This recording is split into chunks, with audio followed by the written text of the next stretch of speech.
I don't claim to possibly take the best care of my polybags when they're in storage. They're just a big box.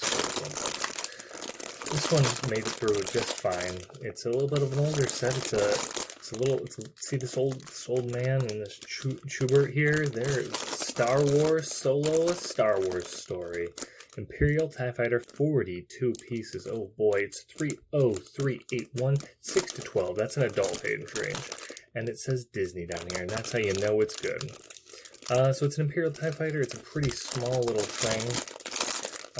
I got mine for $5, apparently. The secret code is not printed on the top like it is on a lot of them, but it's printed here, 06R8. So if you want to become an ancient fan of LEGO, go ahead and comment that below, and there'll be no negative repercussions for asking people to post weird combinations of letters and numbers in my comment section, and then me responding to each one of them in the exact same manner. TIE Fighter Imperial, pretty normal looking name. It's got a 5 PP triangle, and little kids can't touch this. This is why you know if this is an adult channel.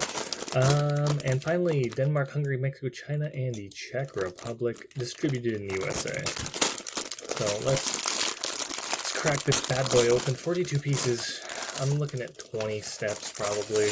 Maybe we're going to be down to 15-ish because of the symmetry of it. But, ooh, a surprise piece very early. It's a yellow, what is that? Is that a 4-length bar? Is it 5-length bar? Wow, a 5-length bar. You can count it because it's the same in studs as it is length units. Sometimes they have in the instructions a little scale to measure it against. But let's see what we got here. I'm seeing 10 instructions on the front. And, ooh, 20, but there is a ×2, so we're at 21 steps. No other sub-steps. That's very interesting. Only 1 ×2 and no sub-steps. So, we'll start building the way they prescribe. This set, honestly, like, this set would have been much nicer if it was like a microfighter, and I know that they can't just be doing microfighters not as microfighters, because then people would be like, why would I buy the $10, $12, whatever microfighters if I can just buy a, $5 polybag, a $4 polybag at the checkout line of Target. Being that it's the only bright yellow piece in the set, they didn't have to include a scale. It was just a little, just telling you to do it. So looking at the parts here, there are some really good parts that I'm happy to get because I never have enough of these. I have no idea what you're going to call this piece, but it's like a diner table base. It's like perfect for that. And honestly, we could make like some decent looking tables out of the pieces in this set. Just doing something like that makes a nice little minifigure sized table. Really easy to just have your guy saunter up to it, and it's a maybe just a little tall. But once you give him a chair, which, do we have any pieces for chairs? I could finagle a chair out of some of these pieces. Like, we could do something like that. And then he's like at the right height, and it's kind of modern looking, kind of, reasonable.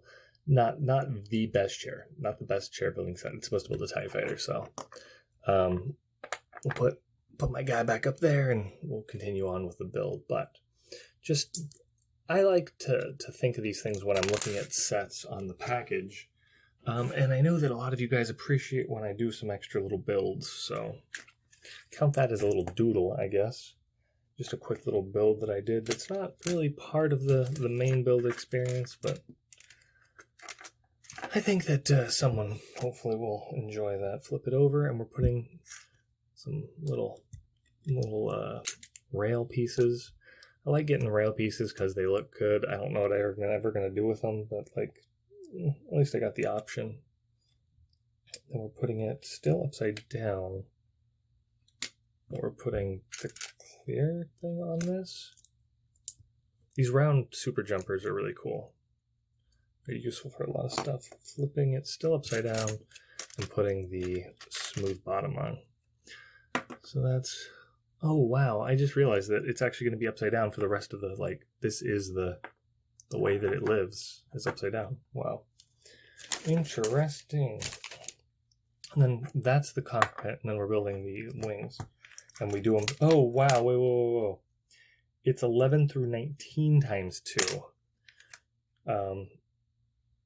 So that's 9 steps. Yeah, 9 steps times 2 is 18. So there's 20 steps plus another 9, 29. So there's almost 30 steps. Crazy. Wow, I am not happy about that, but we're going to double up on these steps and see if I can't do them two at the same time. Also, we have enough pieces for 2 tables if we were doing that. Oh, we got this thing. How did I miss these rings? Like I'm saying, good. This is a good piece build, a good parts pack if you're looking for it. From my initial viewing, I haven't really sat down and played with it, but I could be pretty confident in recommending this one. You're gonna get some building stuff out of it. They're very neutral colors for the most part, and kind of that adds a lot to certain parts packs, certain sets, little polybags and stuff, having neutral, especially Star Wars having black and grays, adds a lot to them, which I think is a thing that's easy to overlook. Like, you can just be looking at a set and be like, you know, oh, what am I going to build with these boring colors? But yeah, they're boring colors, but they're also colors that kind of can blend in places. You can make a little gray table and it's going to be fine. Whereas if you made a bright red table, you'd be like, where am I going to put it? It's kind of, you know, kind of big, kind of special. So this is kind of a neat way to do this. We're putting this down first and then this ring. That's a good use of parts. So like, it's going to hold it together. The ring's going to hold all those pieces together, but we want to extend this, but only so much. I guess they could be just using the full ring. Is it a 4x4, right? It's a 4x4 ring. There's just a circle as well, and then it would just be a little bit farther out, but I guess that's what the look they wanted, so.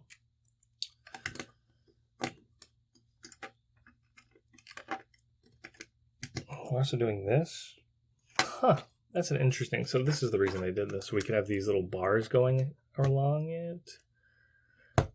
And they are actually going into the underside, I don't know if you could see it the last time, but they're going into the babes, the stud receiving hole tubes things on the bottom of the, I put those ones the wrong way though, on the bottom of that ring, which is not inhibited because the piece here is so flat. That's interesting. It's a good detail and a good technique to know.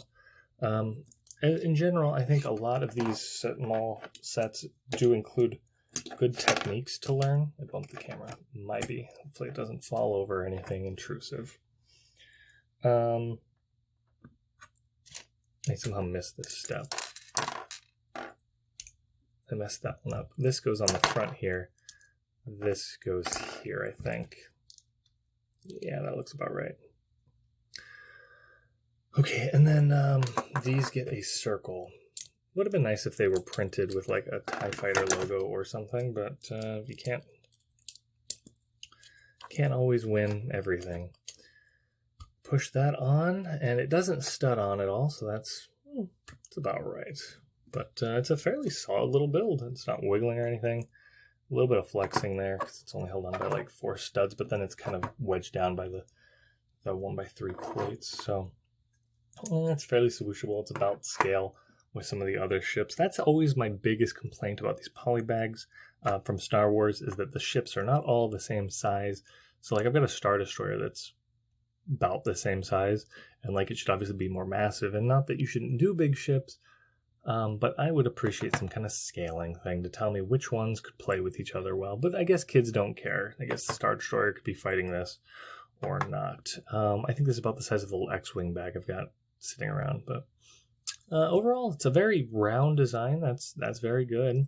You got the guns on the bottom with these little handlebars. Again, that's a nice piece to grab, to just pick up. You can have your minifigure holding it, you know, something like that.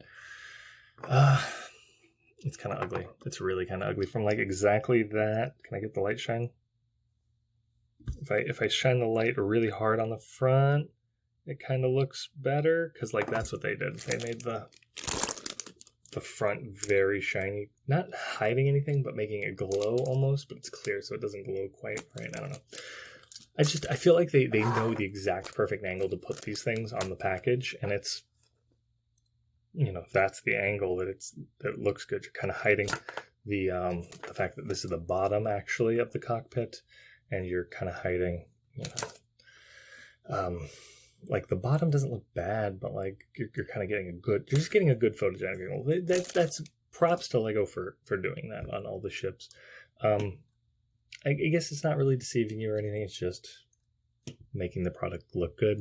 It's kind of hard to say. It's like using glue in cereal bowls on the front of, I think they use computers now, but they used to use glue, I guess, to make cereal bowls on the front of cereal boxes. So what do you do? Anyways, this is definitely going to be parted back down to its pieces and used for something, because I probably ain't going to keep an Imperial TIE Fighter around forever. But for a little while, I'll keep it on my desk or something. So that's the video. I'd like to know what you guys think about it, honestly, because like this is a, I mean, this I'm 90% sure I've seen this one at Target checkout lanes, and maybe I'm wrong, but I always have a hard time remembering which ones I've bought because I buy them early and then don't open them, or I buy them late because I'm like, oh, it'll be at the Target checkout lanes forever. But anyways, that's a me problem. Over here is a video I picked for you. We're doing a subscription button in the middle. Go ahead and click it if you're not an ancient fan of Lego already. And over there is an automatic video. So become an ancient fan of Lego. Watch some videos of mine. It can't hurt you probably, unless you're like supposed to be doing something else and you're not procrastinating or something. Don't blame me for that. That's your fault.